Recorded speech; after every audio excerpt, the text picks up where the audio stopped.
explosive. Exactly. Get an extra, especially like for dudes who are like powerlifters, and you're thinking, all right, well, this is, I'm doing a set of 5 at 85% of my 1 rep max, and this is what I would normally use, but now I can eke out an extra 5 pounds. So now, you know what I mean? It just makes that much even 2.5. Yeah. Like 2.5, 2.5, like makes all the difference, especially when you're pulling that much weight. Yeah. Ooh, yeah. So anyway, sorry, I'm geeking out. Let's crack these bad boys.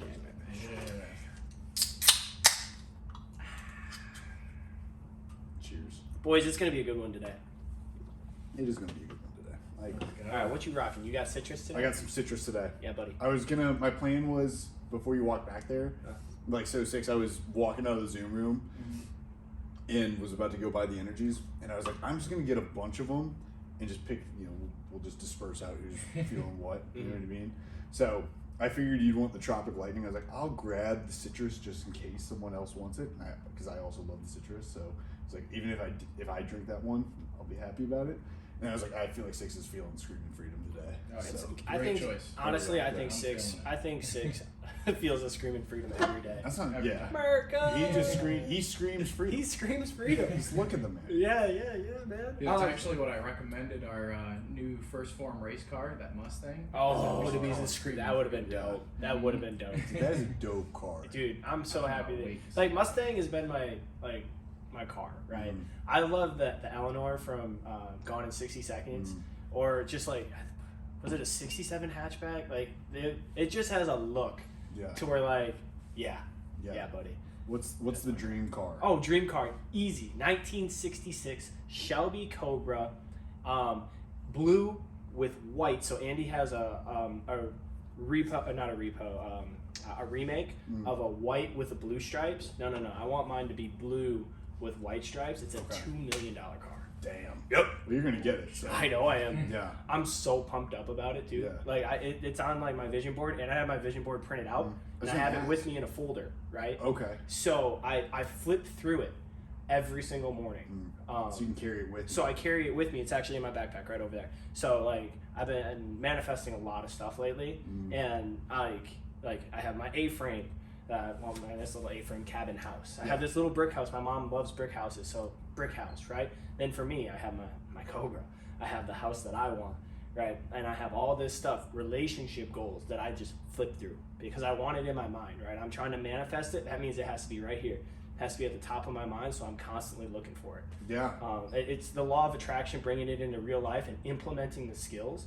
Because honestly, I feel like if you aren't going to take that knowledge from the book and implement it in your life, nothing's gonna happen. Yeah.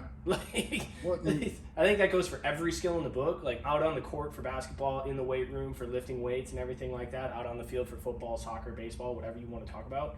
I think it's that. Well, yeah, and actually to your point about from a sports aspect, I remember in high school we used to do like visualization. You would lay down on the ground and literally just close your eyes, and we would usually play like this is for wrestling, and we play the sound of like the previous year's state tournament. So you can kind of visualize yourself. I just got goosebumps too. I'm warming up for my match. I'm hearing the crowd. I'm hearing all these whistles, and then you visualize. Okay, I'm getting on the mat. Like first period, this is what's going on. All right, next period, I chose bottom. Right, I'm getting up. I got free takedown right away. Like you're running the match in your head. And when you do that, it has a really strong correlation to your actual performance. Yeah. So it's like it is some, and there's actual empirical evidence of this. Like there's scientific data that's backing this up. So you can see how the law of attraction is actually like it is. So you can actually show like occurring in some aspects. But I know we've talked a decent amount about the law of attraction. Like the energy you put out in the world, you attract back. But you were mentioning to me before about how you're reading another book. You want to talk a little bit about that? I mean, we definitely can. It's psycho-cybernetics, right? Okay. And I can't remember the author right off the top of my head. Dr. I think it's Stephen Matz, I believe so. But I'll put it in the show notes. How's that sound? Yeah, that's a good idea. But holy Christ! So like, it takes the law of attraction, but it's coming from a different kind of view. So this guy was a plastic surgeon, right? And I'm just getting started in the book, so I'm not saying I'm an expert on this book, right? But he was talking about how, like, these beautiful people, men and women, would come in and be like, I'm ugly, I need a facelift, I need this, I need that. And he was talking about how self-acceptance and that is the first step in being able to attract what you want. So like he uses the example, this guy comes in and he's in the business and he can't keep making sales because he constantly thinks that people are making fun of his ears. Now, he goes in to say that this guy's ears aren't Dumbo ears. Like, they're not like out of the norm. He just thinks they are. And he hasn't been able to accept himself and the way that he looks. So he wants plastic surgery because he believes it'll make it better. And they did a little digging. They did some transformational exercises. And it turned out this guy was just suffering from self-doubt with the man he saw in the mirror, right? And they worked on it over a few months. All of a sudden, this guy started making sales after sales after sales. His coworkers started to like him more because he wasn't staying away from them and isolating himself because he felt accepted, and they weren't actually talking behind his back about how big his ears were. That was just a made-up story he talked about in his mind, and that is so powerful to be like, oh, man, that man in the mirror, that person in the mirror, I have to be able to accept that first, right? And then things can start rolling in the real world. And it's just like, it's so transformative. And I'm so happy I found this book. And it built perfectly off the law of attraction, which I just read. So I'm excited to keep going on it. Yeah, that's really cool. You know, I can kind of, so I don't know if you might not know this about me. I actually had, do you know what gynecomastia is? A little bit, but how about you explain? So it's like it's a medical condition where like a man essentially develops like some breast tissue, right? And it happens a lot to like in kind of two groups of people that are like dudes going through puberty, and then a lot of times guys who are abusing like anabolic substances, like in terms of like, oh, I'm using a lot of testosterone and things like that, and to a point of abuse where they're like, I can go into it if we really want to, but your body starts to overly convert into estrogen. You start to or convert that testosterone to estrogen, you can start to like actually build breast tissue. And for me, it happened during puberty. Okay. Right? Like I was so young man. Yeah, and I remember in high school, and if you went to high school with me, you will. If you see this, then you'll remember this. But dude, I got made fun of pretty bad for having man boobs. Like it was pretty bad. High school. Yeah, and dude, even when I lost a lot of weight, I always saw it. You know what I mean? Because I was also the chubby kid. Like I was obese growing up, right? Yeah. So it was a double whammy of I had gynecomastia and I was obese, so it was just like I had pretty bad man boobs. You know what I mean? It's like I hate to use that term, but that's what it was, and got made fun of a lot for it. And for me, it like always stuck with me for years and years and years until it was last year in March when I actually got them removed. Like I finally got it removed. Really? Yeah, and I remember I went. You only mentioned this once to me, and I was like, huh, noted. Yeah, dude, and because it was literally something for a decade that bothered me. A little bit more than that because I was a little bit chubbier before, but yeah, dude, like for a long time. And even when I was losing a ton of weight and was like lean again, and like, strong as hell. Strong, but like, dude, I just kept seeing it. And even though like I remember getting it removed, and the doctor's like, dude, this isn't even bad. Like this isn't even that bad. But you saw it. I saw it. And you saw it every time you looked in the mirror. And it was such a drag on my confidence. Because like, dude, I hate it. Just was like that last little bit of me that I was like, because to me, I remember wanting to just get rid of the like obese side of me. Yeah, I just wanted to get rid of that part of my life, and that was that last little bit. But now, especially since I've been, now that I'm working with so many people that are trying to see like big weight loss transformations, I'm like, dude, this is like a tool. I don't want to get rid of that part of me because this is how I can relate to people. This is how I can show people like, dude, I've been there. I've been in that struggle. And it sucks. It's really hard. It is really hard. Now, I'm so very glad I had that done because I think it helped me out tremendously with my confidence and feeling. And plus, you can't get on like a bodybuilding stage and have gynecomastia because you will legitimately actually be like scored lower. Yeah, you're put at a disadvantage for what they're looking for. Exactly. Yes. So, but at the same time, I can relate to these people. And I remember I was posting about it like after I got it done on my social media, and I had so many people reach out to me and be like, hey, Derek, like, I'm really glad you shared this. I actually had that same procedure done like years ago, and I didn't want to tell anybody about it, but I was really embarrassed about it because I didn't want people to think that I was like, it was shameful to have this medical condition, which it shouldn't be. You know what I mean? Shouldn't be, and you should be able to openly talk about it. And actually, I'm really thankful that you did, because that's an experience that I can't relate to, but I'm thankful that you are willing to open up about it and to share your struggle. Yeah. Because, and then afterwards, because what I think people need to understand is that that's what you felt needed to be done, because that was the last little bit that you just couldn't get over, right? And sometimes that medical intervention, that's why it's there. Yeah. Now you waited what, 12 years? Almost. It was, yeah. Okay. Realistically, yeah. Probably. Yeah, probably because you were a little kid, and like, so it's not like you didn't give her a go, right? And I would say you probably gave it a little bit more effort than that. It was just always there, right? Yeah. And now for your future goals, you needed to get that surgery done, and you are absolutely crushing it. So I have no doubt that like everything's gonna pay off. Yeah, but I was really glad I shared that, because how many people were coming to me. I think it really speaks a lot to how much, speaks volumes about how if you're willing to kind of say like, hey, this is what I'm going through, people are going to want to like latch onto that, and they want to make those changes. I know you were saying that you've had some similar experiences with that recently too. I definitely have. Media. Well, man, it started a long time ago, really, when I started sharing more and more about bulimia. So I was bulimic for 4 years. I still view myself as bulimic. In case anybody doesn't know, that's when you binge and purge food. It's an eating disorder. So like I would keep my calories so low, right? So when I started with not bodybuilding.com, what is it? What's the one for P90X? What is it? It's Beachbody. Oh, yeah. And like you read the little pamphlet, yeah, right? And it's just like women should be eating 1,500 calories and men should be eating 2,000 calories. And if you eat any more of this, right? Dude, I have my little book, and it's just like I'm eating like 1,200 calories a day. Like it was insane. But I mean, I was lean. I was lean because yes, I was. So I'm not feeling too good. Nope. Especially due to felt your like size. crap. Yeah. I mean, I was down to 169 was the lowest I ever saw on the scale. And I was like, I want to say December or January. December of 13? 13. Yep. Okay. Yep. So I was 169. And yeah, man, when I started sharing that, and people seeing me now and kind of the things that I've done, like, I mean, I've run Spartan races in Hawaii, I've run Spartan races in Iceland, I've run, a 50-mile race, like all these different kinds of races, and lifted a lot of weight. And they're like, you struggled with that? Yeah, because there's a lot of these things that like we suffer in silence with, and I think it's our duty to share. And it's our duty to talk about it, and it's our duty to say like, hey, I'm not perfect, man. I really am not, and far from. But being able to share talking about bulimia and even anorexia, because like that's all part of it. Like you just don't want to eat, or you just don't eat, and then all of a sudden you eat a lot, and then you feel bad, and then you purge. Yeah. And that's kind of like then you're on a cycle, right?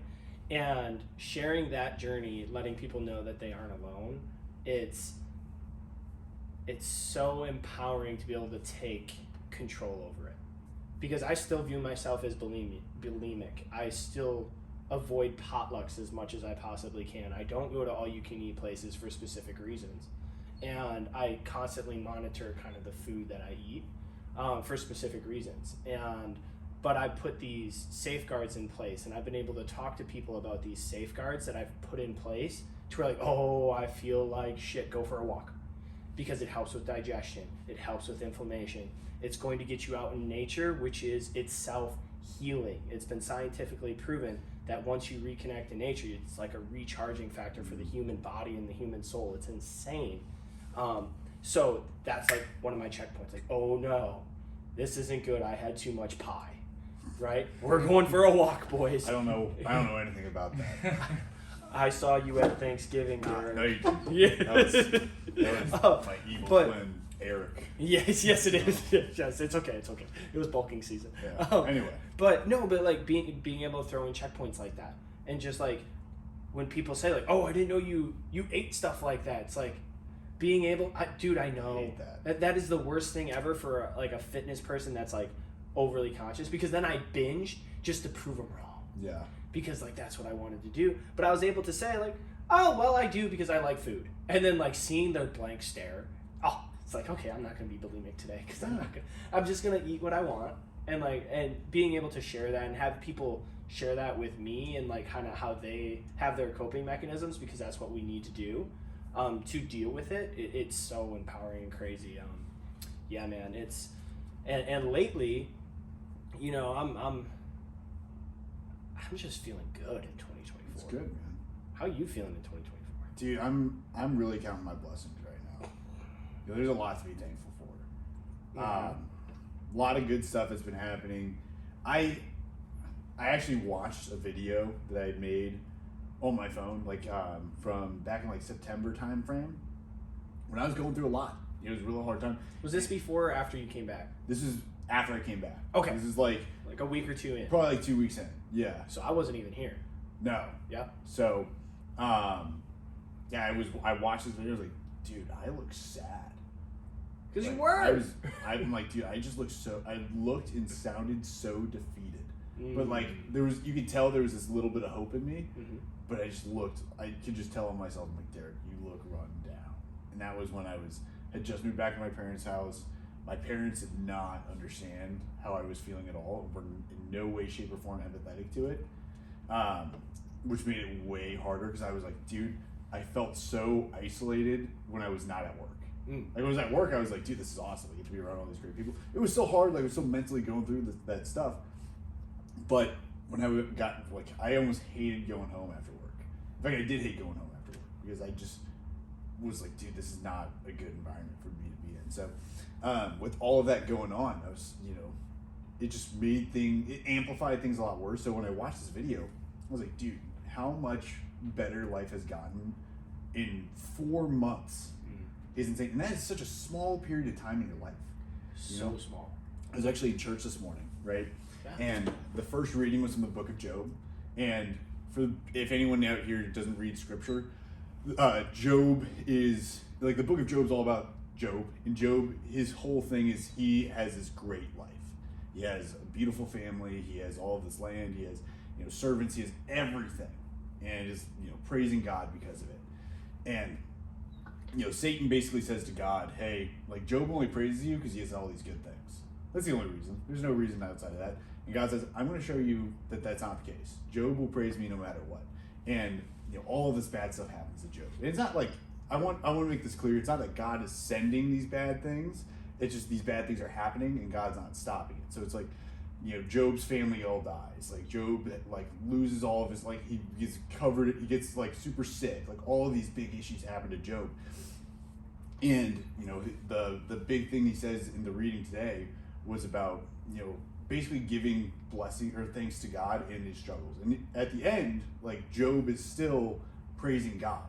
And when, like, because he's still submitted to God's will, Job's joy at the end of it was far better than it was before. Like, God was like, hey, I know I took these things away, but I will replace it with something so much greater than what you have now. And that's what happens for Job.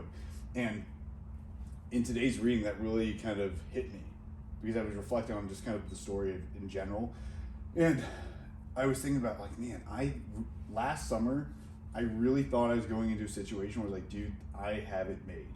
Like, this is going to be the best time of my life after I was going through like this pretty challenging time while I was in the military and trying to transition out because they were trying to keep me in. There was all that mess that I know we've talked about. But that, like, was a happy time for about a month and a half. And then all of a sudden I felt like I just got run over by a Mack truck, So. But I could tell. Like, I could tell, like, in the videos that I've seen of you and the little bit that we texted back and forth and the phone calls, like, yeah, I could tell.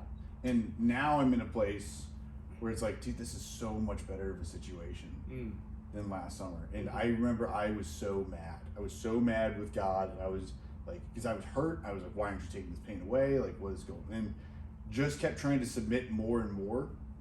And I'm so glad I did, because now I'm in this place where I'm like, it literally has happened. This has happened to me now, where it's like, I thought I had, like, the world in the palm of my hand, and now I see that I have it much more so, but there's still so much farther to go. Which is an even bigger blessing, that I know that I have so much more room to grow. You're not even scratching the surface. That's what I'm saying. Like, the opportunities are truly endless, and I think seeing you, open yourself up more and more to God, like not only here with us, but with the audience on your stories, talking about the scripture, talking about the lessons you learned in church, like, more and more, like, and then just more and more opportunity. But here's the big thing that I think people need to understand. God is giving you this opportunity. You have put yourself in position to take advantage of the opportunity and then to go execute. You are still doing the work. God is providing the opportunity. God is providing the opportunity to learn, which you're taking advantage of. God is providing you with the opportunity to step up in the company, which you are taking advantage of because you've taken advantage of learning. And you've used those steps to go and go and go, because it's a two-way street. Like, one of my favorite paintings is God reaching out, right? I know what you're talking about. And man is just like, I'm not even going to throw a finger out. I Adam. am not going to reach back for God. But in this case, you are. Yeah. Because you are opening yourself up. You are doing the work, and you are actively reaching back. And I think that's what people need to understand, is that you are submitting to God, yes, because God is always reaching for you. You have taken the step to reach back. And I think that's just a really, really important thing to highlight. Thanks, man. I really appreciate it. I'm still, the big thing I want to make sure I don't do, because I've done this in the past, and I've been really too confident in yourself. It's not only that, it's more so this, because I've had times when things are going well, and I've noticed that I'll have a trend where I'm like, okay, I'm not praising God as much now that things are really good as I am when things are not as good. And now I need to make sure, and this is what I'm being hyper aware of right now, is Derek, you cannot fall out of your rhythm of praising God in this good time. See, I love that. Because I'm real good at praising God when I'm at rock bottom. Yeah. I'm real good at saying, God, I'm going to be your microphone when I'm at rock bottom. Sounds like you've done the same.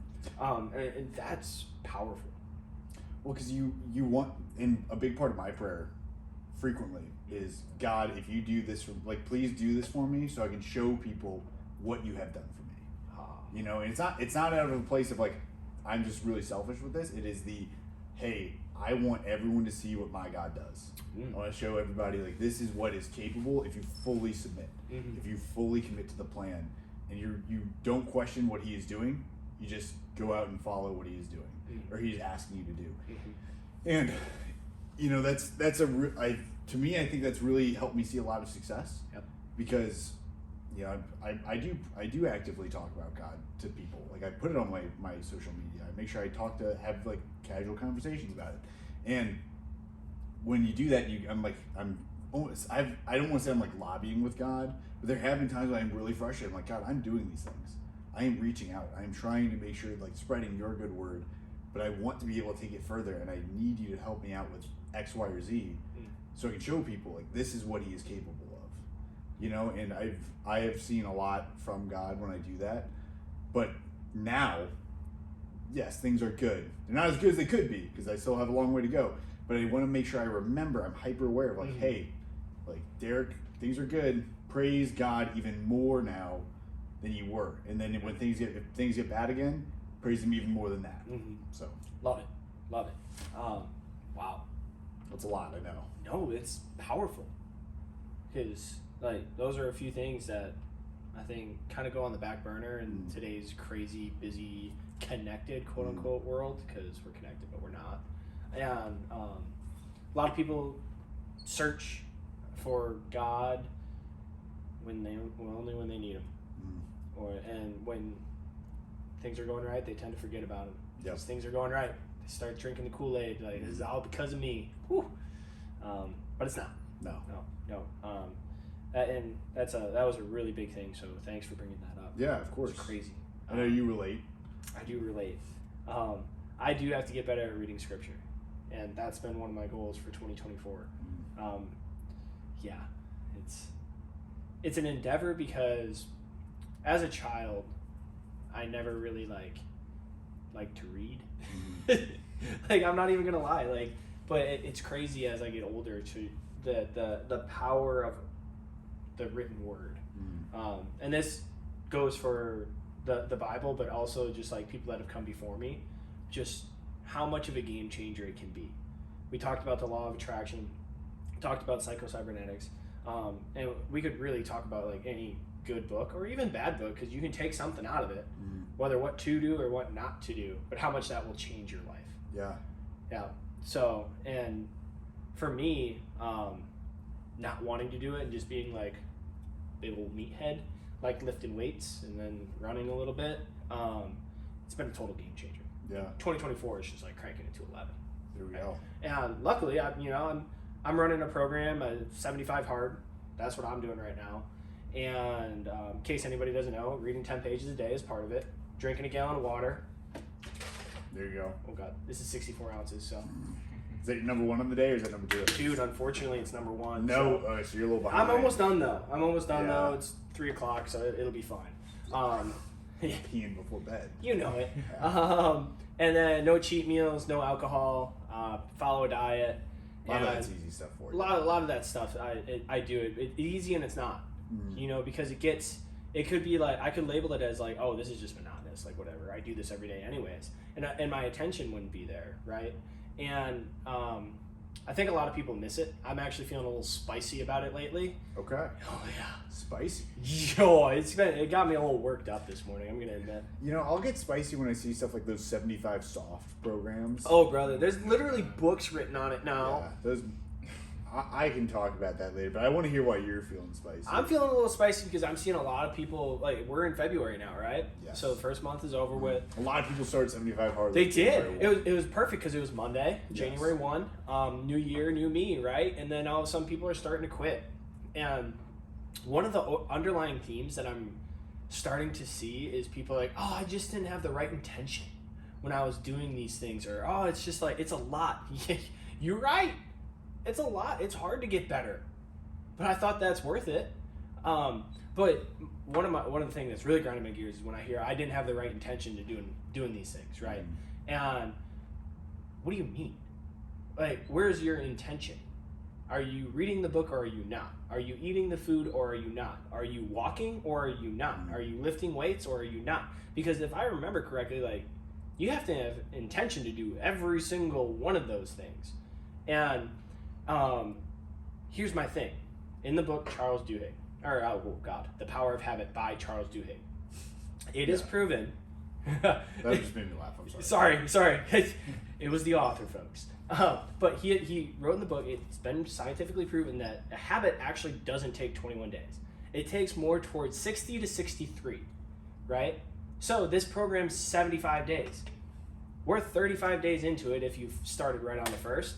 And guess what? That means you haven't formed your habit yet. So that means, yes, you might not be feeling like, oh, I'm doing this very purposefully right now. But if you quit, you're never going to have that habit. You're never going to want to read every day. You're never going to want to work out specifically for a goal. You are never going to want to follow a diet because you quit at day 35. If you make it to day 60, I guarantee you your intention will be there. Because sometimes you have to go through not feeling it in order to feel it. Yeah. Well, and the big thing with 75 hard too is, and Andy will say this on the podcast, it's not a weight loss program. This is a fix your life program. Exactly. And if that's not the intent, then what are you doing? Or at the minimum, if the intent isn't, I'm going to do something that's a challenge, like that should be all the intent you really need. We were talking about this a minute ago.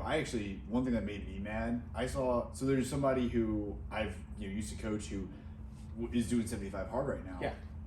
And he posted on his Instagram. I was like, that's really cool. I saw a comment that was like 75 hard is for people who've never done a challenge before in their life, anything hard before in their life. And that made me so mad. And here's why, is because that's not who 75 hard is for. I know a ton of people who've done plenty of hard things. The guy who was doing 75 hard now was in the 75th Ranger Regiment. Like, dude, he's a stud. He's done a couple of hard things. He's done some hard things, right? And I'll be honest with you, I did think the same thing before I got with First Form and really understood it. Because I was just like, oh yeah, it's just like whatever. But that's not the case. Because at the end of the day, how many times how many Navy SEALs are there out there that are like, oh, I was a SEAL, but then I got out of the military, and now I've gained a bunch of body fat. I don't exercise. I'm extremely unhealthy. But I was a SEAL and I did some hard stuff. I'm a man. And it's like, well, dude, what are you doing now? Yeah. Are you? Because I guarantee you. Can you run down the block? Yeah. And go save that kid that's about to run across the crosswalk that the car's coming? Because you can't. I don't care what you did in the past. I would rather have the dad who spends 45 minutes just trying to make sure a day, just trying to get some activity in his garage with his kids, is like just trying to make sure he's hitting his calorie and his protein goal. Because that guy's making progress. I'd rather have that dude just consistent with stuff. Yep. and have him on my team. And if he does 75 hard, then great. But like the point is, if you do one hard thing, anyone can do one really hard thing once. It is very hard to do hard things over and over again. Like, I remember when I finished Ranger School, I was like, oh, thank God I never got to do that again, right? You're like, the hard part's over, right? And then you go and you're a platoon leader, and you're like, oh, shoot, now I really have to dial in and excel. It's like Ranger School is almost like the pre-K. Like, cause that's really hard, but now I have to be. It's a different type of hard. Exactly. Now you have to be excellent for 62 days in Ranger School. You have to be excellent for a year as a platoon leader. Every single day, and then you're done being a platoon leader, and you go and for me, I took another platoon, so I had to be excellent again for another year. You know what I mean? Yeah. And excellence is a daily activity. Yeah. It's not like, I choose to be excellent today. Yeah. It's like, no, okay, if you want an excellent life, if you want a better life, well, you're gonna have to do more and be better. And if it comes down to, let's just boil it down, eating the correct food, following a macronutrition plan, or whatever one you choose, right? Going for 2 workouts a day. All right, cool. Reading 10 pages of a book, which won't take that long. And I don't even like to read. Man, if that gets me to the life that I want, does that really seem that hard? No. Realistically, simple but not easy. How much time? Okay, so if you're doing 2 45-minute workouts for 75 days, yep. How much time of that is like in the grand scheme of things, is your actual life? So what? An hour is 4% of your day, so just over 6-8%, or 6-7% for working out. Yeah, for 75 days versus your whole life. And if you keep those habits or at least some of the habits that you built in 75 hard, which you will. Yes, and you hear these people like, dude, I met this guy Vince. Yeah, have you met Vince? Like I met him at the last open gym we had. I haven't met him then. Vince lost a ton of body fat and gained a ton of muscle mass because he was like, oh, I lost all this weight. You told me about him. Yeah. And he showed me his before and after photos. Like, dude, you got to realize you didn't just lose 60 pounds of body fat. You probably lost because you lost 60 pounds on the scale, but you gained so much muscle mass. You probably lost way more body fat, and he's kept it off because he maintained those skills. He stayed consistent. Exactly. Yep. So because it's not a challenge that ends. It's a program for your life. Like legitimately, it's something that. Why do you work out? Right? It's to stay in shape. Like, yes, you want to specifically get on stage. Even if you weren't getting on stage, you would still work out because you want to be a good father. You want to be able to lift your kids when you have them. You want to be able to protect your wife when you need to, right? Like, that's why I work out. It's not for me right now, like, wanting to run the fastest Spartan race that I've ever done, which I hope, it'd be cool to do that. But I want to be strong and in shape for my future kids, my future wife, my family, whenever we're together, that I can step up and protect them. I can be the deterrent. Somebody sees me and they're just like, oh, never mind, next guy, right? And then, you know what? I'm going to help the next guy too because I'm capable of doing that. And that's why I work out. And it's just like, but that doesn't end. That doesn't end at the end of 75 days. But same with reading, getting better. That doesn't end. Have you ever heard of Brian Tracy? I think I know that name, but you would have to remind me. So he wrote this book. It was called No Excuses, and it was one of the first self-improvement books that I ever read. It was on the bargain aisle at Barnes & Noble. So I picked it up, and I'm like, $7.98? Let's give it a go. And it was really good, but in that book, he talks about somebody at one of his seminars. So he's a big business guy, right? And he teaches how to create sales and make sales and everything like that. And this business guy comes up, and he's just like, this program only works for a couple of years. And Brian's just like asking questions. Like, what do you mean? Like, I'll give you your money back right now if you can prove. And Brian was like, take me through your day. Guy's just like, boom, boom, boom. And he's like, cool. Take me through your day when you were successful. And the guy's just like, oh my God, I stopped doing it. And like, that's gonna happen every time if you stop walking, if you stop lifting weights, if you stop reading, if you stop making connections in your life is going to get worse. Like, you're not going to get better. If you stand on the tracks and the train is coming by and you don't move, it's going to get you every time. Every time. And that's where I think I'm really, really frustrated with is like seeing people like, I didn't have intention to do this task today. You know what? Maybe you should focus up a little bit, take a deep breath, and figure out why you don't feel like you're not having intention, fix it and stay with it. Because you're going to have adversity in life through all aspects of life. But you don't give up. You have to take a deep breath, look in the mirror, and be like, why did this happen? How can I fix it? And then execute, right? But no, I've been seeing so many people just give up because they didn't have the intention, or it's hard, or I'm really busy. Part of it. I have a full-time job too, y'all. Part of it. Like, come on now. We have to get rid of these excuses in 2024 because that's what's holding people back. Yeah, I would agree. It drives me crazy, man. And I get it. Like, some people just don't know. That's the fact of the matter. A lot of people just don't know like what they need to be doing. Yep. And that's why I love what I get, like what we do, and being on here. Yeah. Like, we get to kind of give some people some guidance of, hey, this is like what we have done that has helped us out in certain ways, whether it be fitness, faith, whatever. And yeah, like, I mean, I honestly think that's just a big. So I have a question for you. Do you think that's because like people don't know, or they do know and they just kind of avoiding it? I think that's part of it. I think it's a blend. And let me throw this one in there if it's a blend. Nobody in their life is willing to check them. I think it can be all three, to be honest with you. And when I can relate to that because, dude, when I was a kid, the reason I was the obese kid, I didn't know anything about nutrition. Are you kidding me?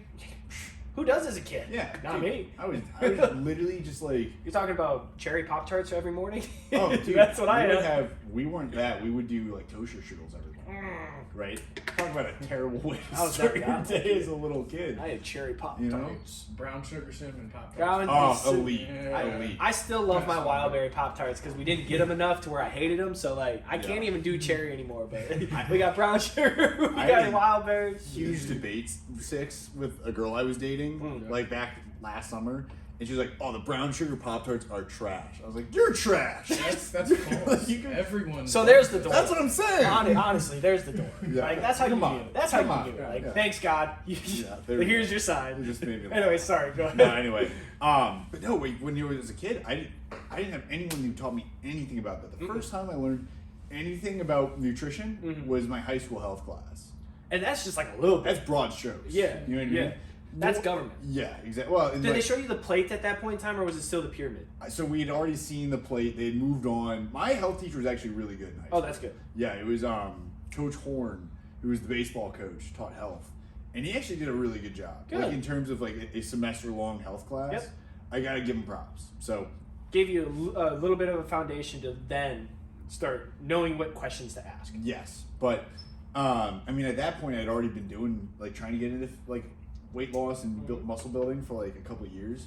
So I had a foundation, but then that was a little bit extra on top of it, which is good. But I mean, until that point, I mean, that was when I was 15. You know, like 15 years before that, for the 15 years prior, I didn't know anything. You know what I mean? Like outside of what I taught myself over the course of like a year and a half. So it, I definitely think that's a big part of it is like the people not checking you.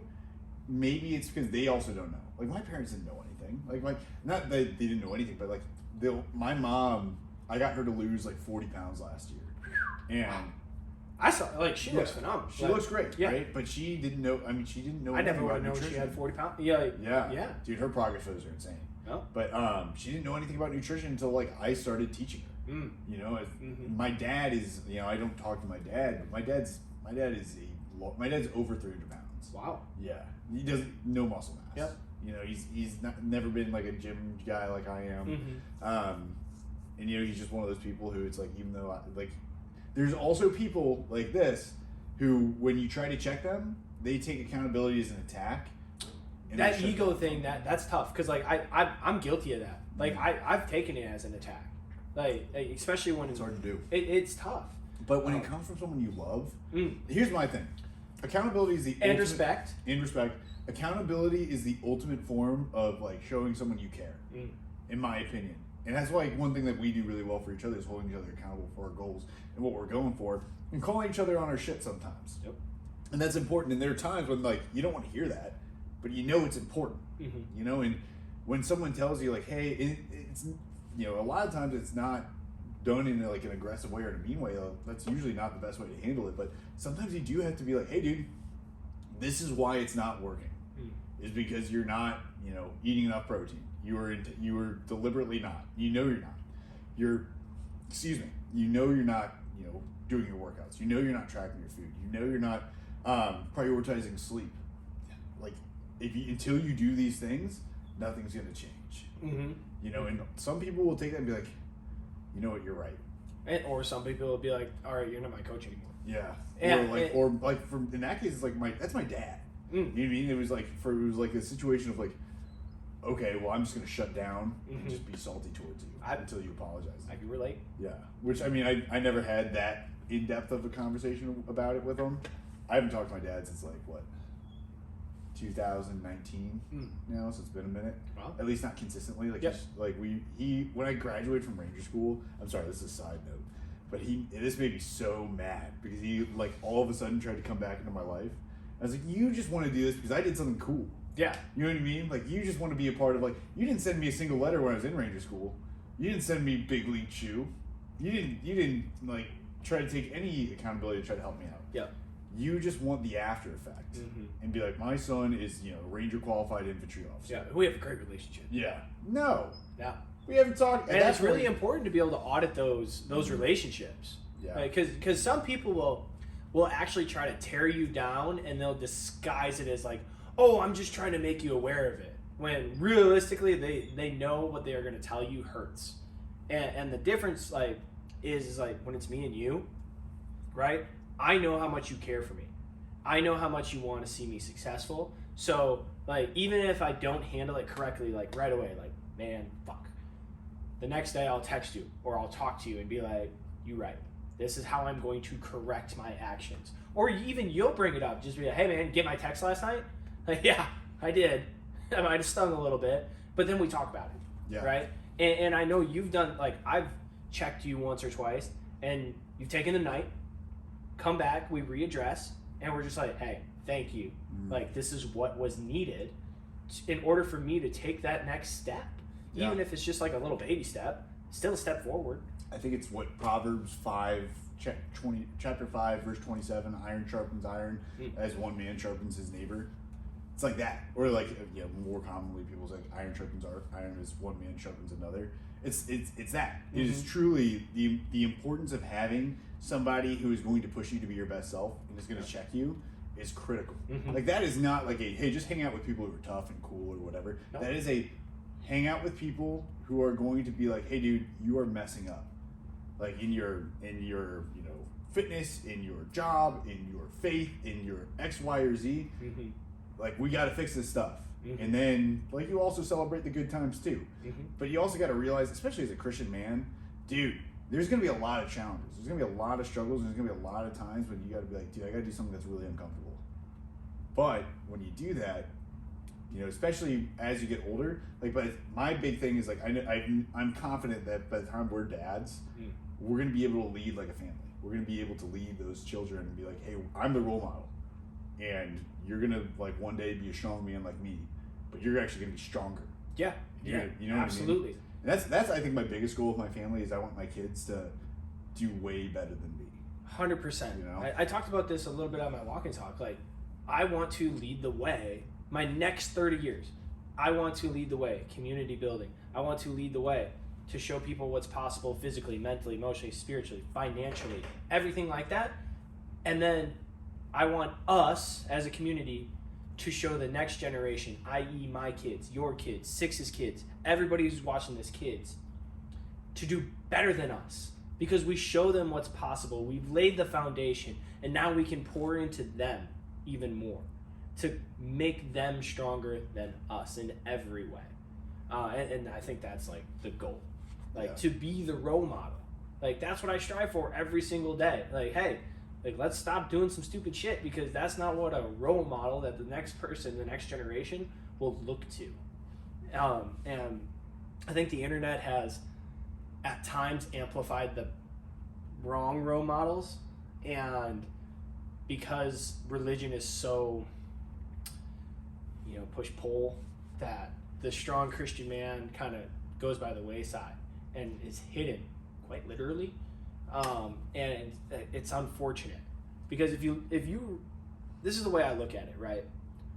Even if you're not religious, if you look at the 10 Commandments, like that's it. No other part of the Bible, just the 10 Commandments, and you follow them, you're going to live a great freaking life. Your family's probably going to have a really good life. Your neighbors are going to have a really good life. Like, if you just do that and don't know any other story in the Bible, you're going to be a great person, and you will have a great family, and you will raise great kids. I'm actually going to one-up you there and say the Beatitudes. Because the whole reason, the whole purpose of Jesus giving me the Beatitudes, or giving us the Beatitudes, was to say, like, hey, these are not to completely replace the 10 Commandments, but these are like the next thing. You know what I mean? Because when you're seeing, this also goes in the law of attraction. Let's do it. So when you read the book, The Law of Attraction, they talk about, like, hey, don't tell people, like, don't do something, because it's more likely that it's going to be on their head, like, don't do this, don't do this. Yep. Tell them instead, like, what to do.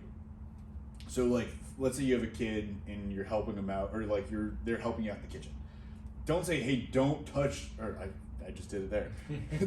Instead of telling them, don't touch the stove, instead tell them, hey, let's avoid the stove. And when they do that, they're going to think like, okay, avoid the stove. They're not going to be more drawn to it. Yeah. You know, so when you're telling Because somebody, don't means do. yes. But when you're telling somebody, hey, like, love your neighbor as I love you, that's powerful. And like that, I think, is even more so thinking, hey, you're going to have a good life, your family's going to have a good life. And that's what really brings out a lot of good stuff in the community. So, not to be a Mr. One-Upper, but I do think that that's another thing that if I was going to tell somebody to take one thing from the Bible, I would say that. I love it. Absolutely love it, man. It's, whew.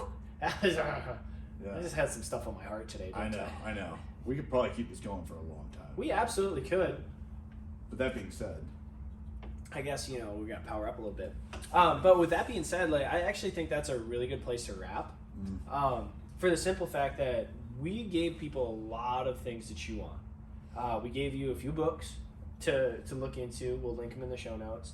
And I got a little spicy there, sorry. Talked about a little spice, talked about the law of attraction. And we were able to dive in, like, the power of God, like, following him, submitting to his will, and praising him even when things are going good.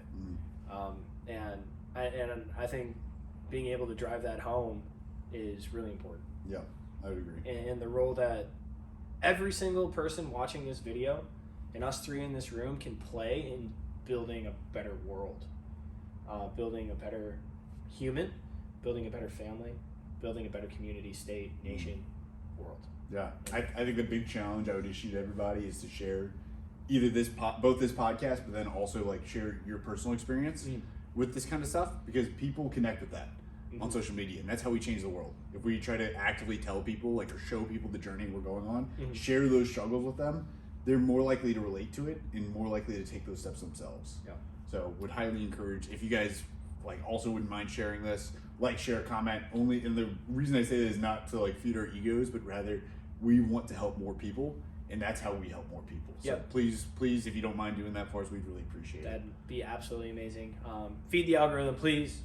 If you like a portion of this, share it with somebody directly and tell them why, because then they're more likely to listen. And with that, Derek, if you would. Yeah, of course. Lord, thank you for letting us to be alive today. Thank you for letting us to have the opportunity to follow you. Please lay forward the path for us to follow and guide us every single day. Your word in Proverbs chapter 3, verse 5 says to trust in the Lord with all of our hearts and to lean not on our own understandings. Please, Lord, help us to live this verse. Please, Lord, let us have the ability to fully place our trust in you and to submit to your will every single day. Help us to see the people in front of us and understand their needs and what they need out of us, so that way we can best serve you as servants of Christ. In Jesus' name, amen. Amen. Amen. Beautiful. Ugh. 6.